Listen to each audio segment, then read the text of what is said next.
Perkenalkan, nama saya Neville. Sebelum kita masuk ke vlog ke Museum Sumpah Pemudanya, alangkah baiknya saya dan teman-teman saya akan menceritakan latar belakang Sumpah Pemuda. Nah, sebelum itu, tahukah kalian Sumpah Pemuda lahir dari Kongres Pemuda yang diinisiasi oleh Perhimpunan Pelajar-Pelajar Indonesia atau yang kita biasa sebut dengan PPPI. Anggotanya adalah pelajar dari seluruh Indonesia loh. Kongres ini terbagi menjadi 3 kali rapat dan dilaksanakan di 3 gedung yang berbeda juga.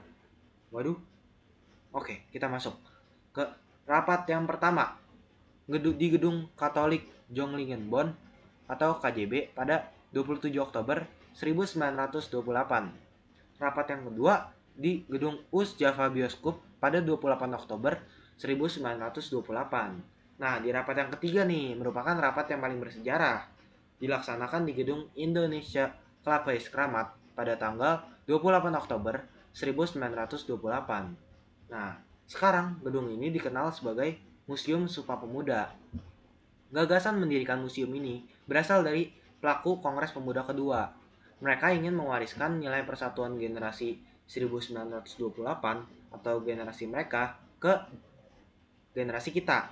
Nah, salah satu tokoh pentingnya itu Prof. Mr. Sunario.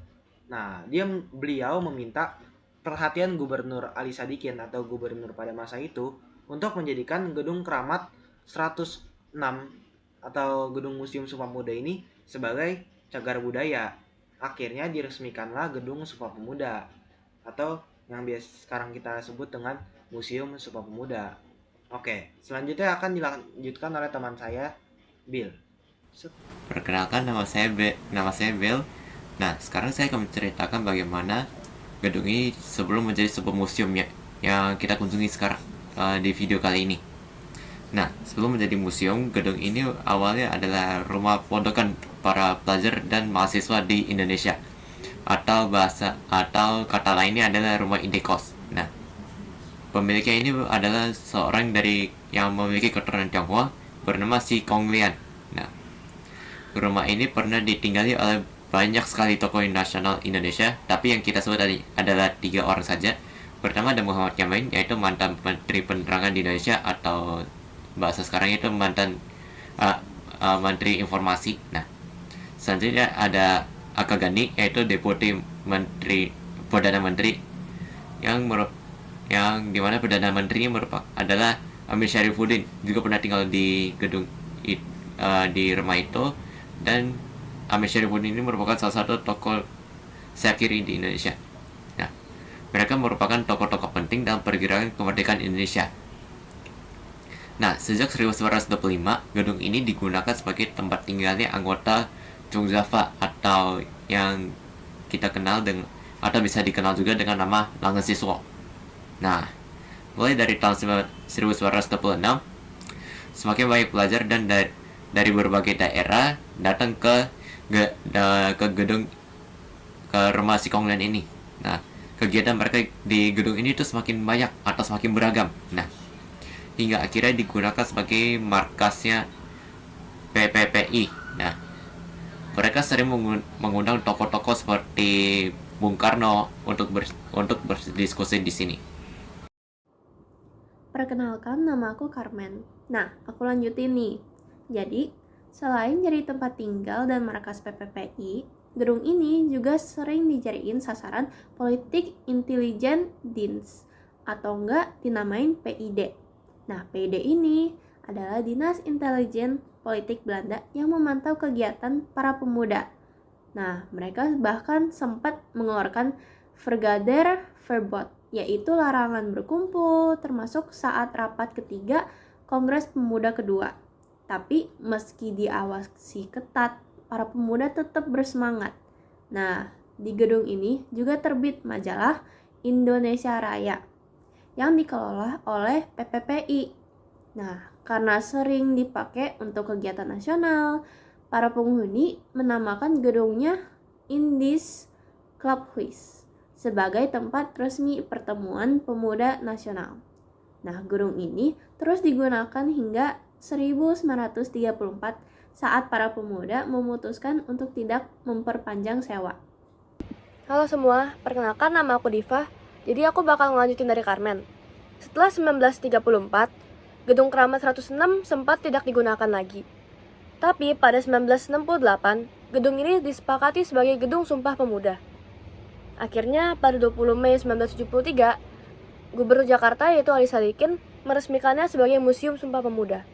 Kemudian, setahun setelahnya, Presiden Soeharto meresmikannya kembali pada 20 Mei 1974. Museum ini bukan sekedar bangunan tua, tapi simbol perjuangan dan persatuan pemuda Indonesia. Nilai-nilai yang diwariskan oleh generasi 1928 harus terus kita jaga dan hidupkan selalu, guys.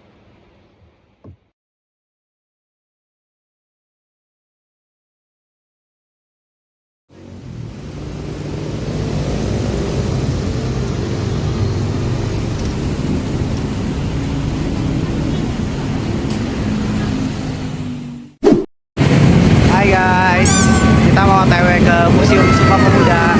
Bye-bye. Halo guys, sekarang kita udah di depan Museum Sumpah Pemuda. Langsung aja kita masuk ke dalam.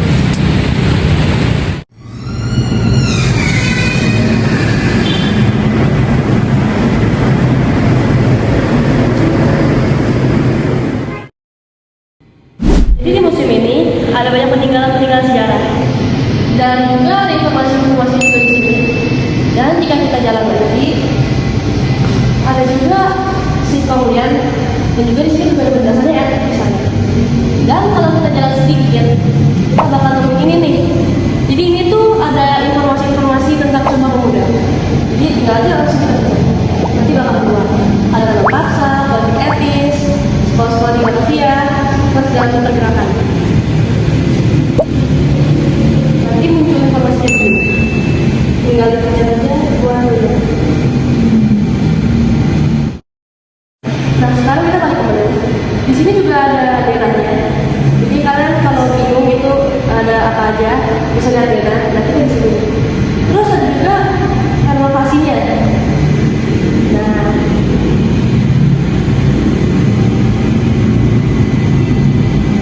jadi ini dikasih lihat proses renovasinya.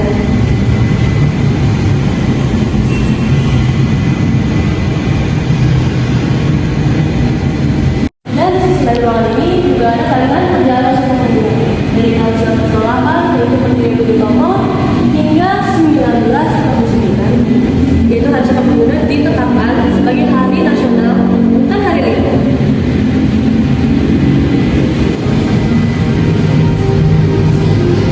Oke, jadi di sini ada organisasi pergerakan nasional. Macam-macamnya di sini ada yang pertama itu ada Budi Utomo, yang halaman berikutnya itu ada Idris Party dan juga ada pendiri-pendirinya di sini. Selanjutnya ada Perhimpunan Indonesia dan di halaman berikutnya ada Syarikat Islam dan di halaman terakhir ini ada PNI. Dan kalau misalnya saya lihat lagi di sini ada bekas-bekas peninggalan hasil perjuangan kemerdekaan Indonesia. Kalau kalian lihat di sini ada Java ini surat kabar macam surat kabar. Di sini ada Indonesia Merdeka. Di sini ada majalah Indonesia Raja, majalah Pemuda Indonesia, dan juga di sini ada majalah Juang Sumatera. Dan kalau kalian bisa lihat lagi di sini tuh ada macam-macam peninggalan foto-foto hasil perjuangan kemerdekaan kita. Di sini bisa ada tempatnya.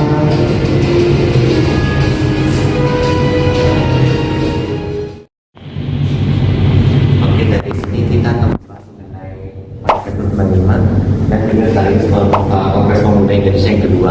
Yang pertama dari kita akan membahas dari Manifesto pada 1925 yang baratnya dilakukan oleh organisasi perhimpunan Indonesia atau PKI dan dilakukan di tahun 1925 yang kemudian kita kenal sebagai Manifesto 1925 dan kemudian dari sini kita akan melanjut ke Kongres Pemuda yang kedua. Kongres Pemuda kedua ini dilakukan di museum yang satu ini dan dilakukan oleh Perhimpunan Pelajar-Pelajar Indonesia di Museum Sumpah Pemuda ini yang berada di Jalan Keramat Raya, dan pendapat-pendapat mereka kemudian dituangkan ke dalam marble dituangkan ke marble satu ini, dan yang di sini mengenai kesimpulan dari kongres tersebut dari 27 Oktober sampai 28 Oktober. Dan dari sini kita juga menggunakan ilustrasi dari waktu tahun 1928 itu.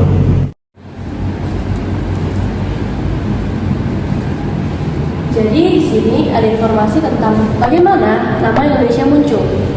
Jadi para pelajar Indonesia di Belanda memilih nama Indonesia bukan tanpa alasan. Indonesia adalah sebuah nama yang mengandung identitas dan ideologi tersendiri di dalamnya. Jadi ini dipilih oleh para pelajar di Belanda. Untuk selengkapnya bisa dibaca di sini.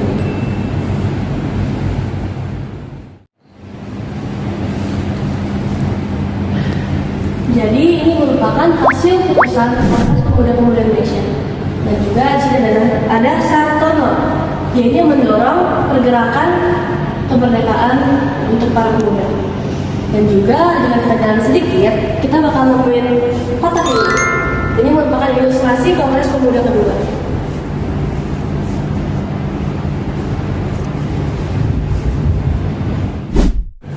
Nah di sini ada beberapa kata-kata kalau ruangan ini dulu dipakai untuk Kongres Pemuda kedua dan juga digunakan sebagai lagu kebangsaan Indonesia Raya diperdengarkan untuk pertama kalinya diciptakan oleh W.R. Supratman. Nah kalau kita gerak ke sini, ini ada beberapa ilustrasi tentang beberapa pemuda-pemuda dalam Sumpah Pemuda dalam Kongres Pemuda kedua. Nah kesini juga kita ada ilustrasi video tentang bagaimana Kongres Pemuda berjalan. Ayo kita lihat.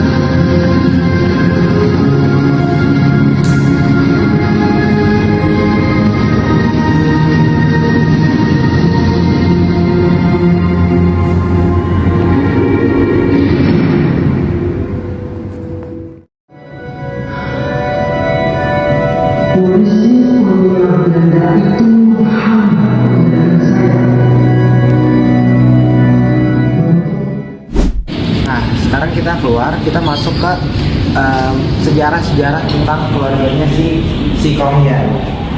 Nah, kalau kalian lihat di sini ini ada foto-fotonya. Oke, si Kongyan itu siapa sih? Si Kongyan itu adalah pemilik rumah ini. Jadi pada tahun 1920 si Kongyan ini pernah menyewakan rumah ini ke para pelajar-pelajar.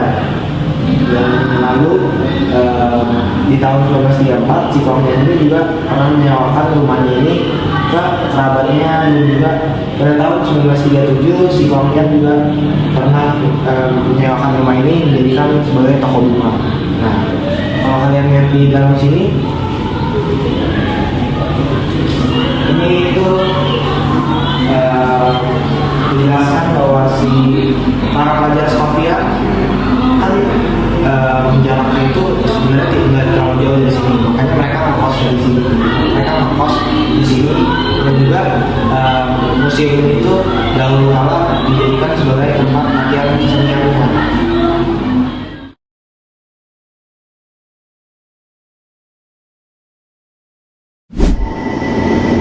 Jadi di sini kita akan membahas mengenai Supratman yang merupakan salah satu tokoh yang ada di Kongres Pemuda kedua, yang jika kalian ingat ada yang memainkan lagu Indonesia Raya pertama kali di Kongres Pemuda kedua. Dan dari sini kita bisa melihat peninggalan dari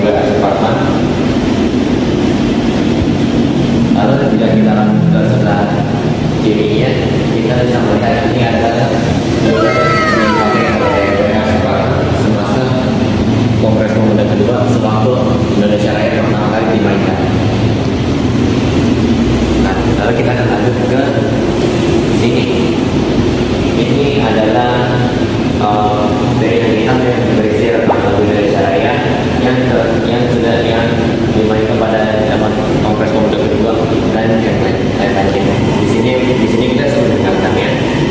Lalu selanjutnya kita akan melanjutkan ke sini yang aku dari lagu Indonesia Raya yang pertama kali masih sama seperti sekarang ada di saya. Tapi ini merupakan lagunya maksudnya lirik-liriknya dari lagu Indonesia Raya yang pertama. Lalu kita akan melanjutkan ke sini.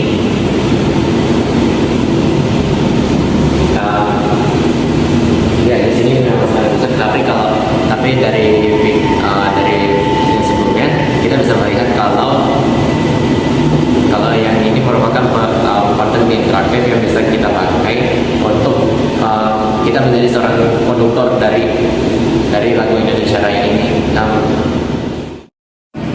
Nah, this is the end of our tour of Museum Sumpah Pemuda. Hope you guys enjoy it. Dadah!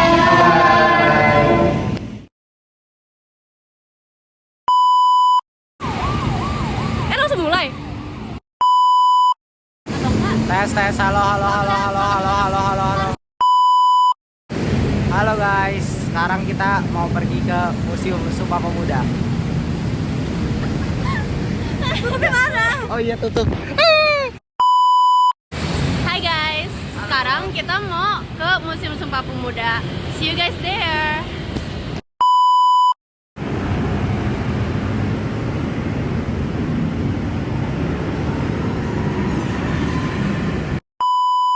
Pada zaman dahulu, rumah ini tuh pernah juga disewakan ke para pelajar-pelajar dan juga Yang dari sini akan yang dipimpin oleh Perhimpunan Pelajar-Pelajar Indonesia atau PPPI dan kemudian pendapat-pendapat mereka dituangkan di dalam marble yang satu ini yang menjelaskan. Ulang.